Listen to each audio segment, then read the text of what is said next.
Hello everyone, তোমরা কেউ বলতে পারবে আমি কি কাজ করছি? দেখো, দুধ জাল দিচ্ছি। কারণটা হচ্ছে আজকে আমি দই বসাবো। দেখো, দুধটাকে অনেকক্ষণ ধরে আমি ফুটিয়ে নিচ্ছি। আমি দুই জায়গায় বসাবো, এই যে আরেক জায়গায় ভালো করে ফুটিয়ে নিচ্ছি, তাহলে টেস্টও সেই লেভেলের হবে। তোমরা দেখতে থাকো। এই যে দেখো, এই হচ্ছে একটা হাঁড়িতে বসাবো, আর এটা একটা মাটির পাত্র আছে যেটা দোকান থেকে দই নিয়ে এসেছিল, সেটাতে খালি করে এটাতে বসাবো। দেখো, দুধ চাল দেওয়া কমপ্লিট হয়ে গেছে। আমি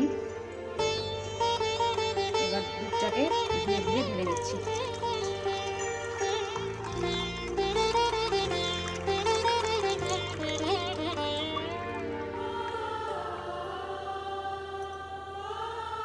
এই বাটির দুধটাও আমি বাড়িতে ঢেলে নিচ্ছি।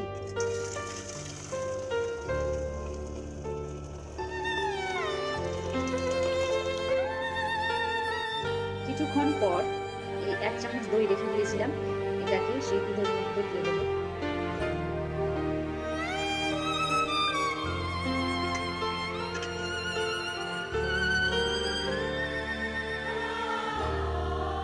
এইভাবে দুধগুলোকে এবার ভালো করে কম্বল চাপা দিয়ে রেখে দিতে হবে। এখন এটাকে এইভাবেই রেখে দিব। নেক্সট দিন তোমাদের অবশ্যই দেখাবো কেমন দই জমেছে।